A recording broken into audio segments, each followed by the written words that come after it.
9 billion in 2026. Fifth leaders are secretly clashing as well. Is the procreation still a divine duty or is it a catastrophic risk? Hello there. Welcome to a new season with GSTV where we talk about current events and how they impact our community. So this week we are going to have a short conversation about something that no one is talking about, but it's one of the key impacts in our community and is very important in the decision making within family and leadership globally. It's the population control and family planning.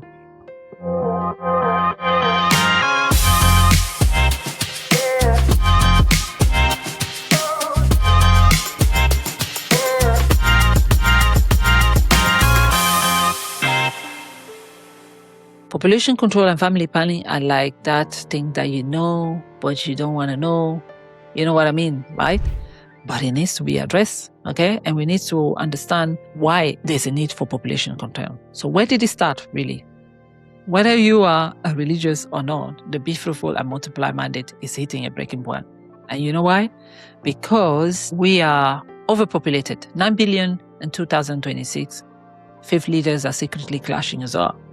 Is the procreation still a divine duty or is it a catastrophic risk? I don't know, guys. What do you think? The age of blind growth is over, guys. I'm telling you.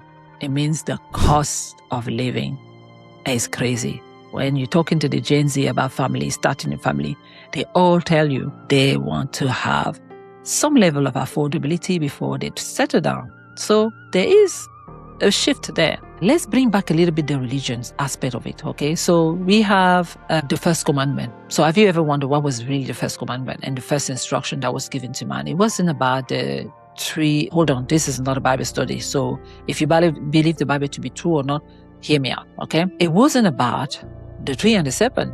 It was about go and multiply and fill the earth. I'm telling you, I kid you not. Check.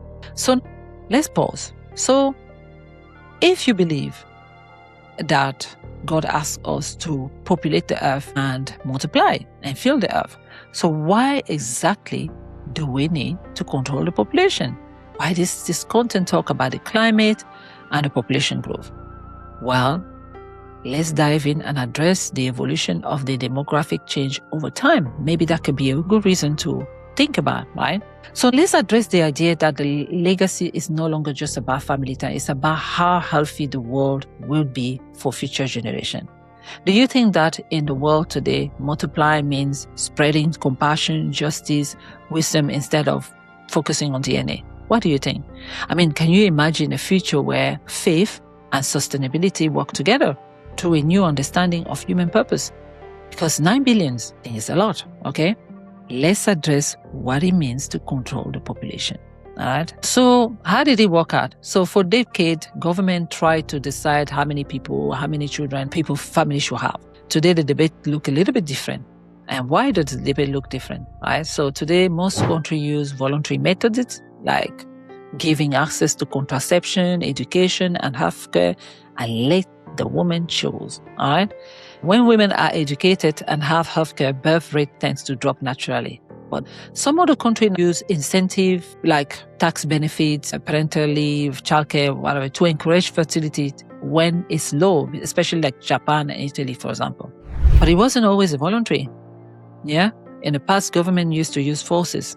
You remember the China one-child policy down 1918 to 2015, and then that actually brought a lot of imbalance, gender imbalance, also brought some level of human rights abuse there, right? So it was terrible. In India, there was sterilization during the emergency, and in the early 1900s in US and Europe, they had what they call eugenic program, sterilizing people that deemed unfit to have children. I don't know.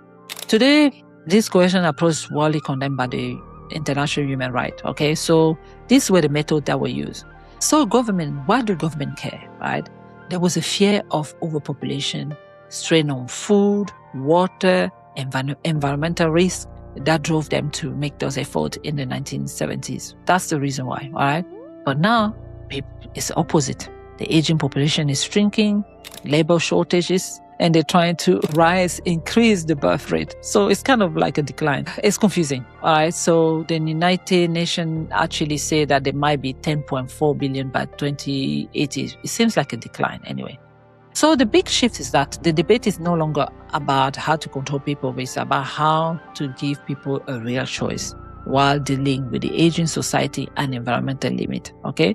So most of the global drop in fertility came from education and voluntary access to contraception, not coercion. So the reality in 2026 is that there's been a drop and there's a concern about the aging population. And the method of free will has created a downside, but the cost of living is still the issue.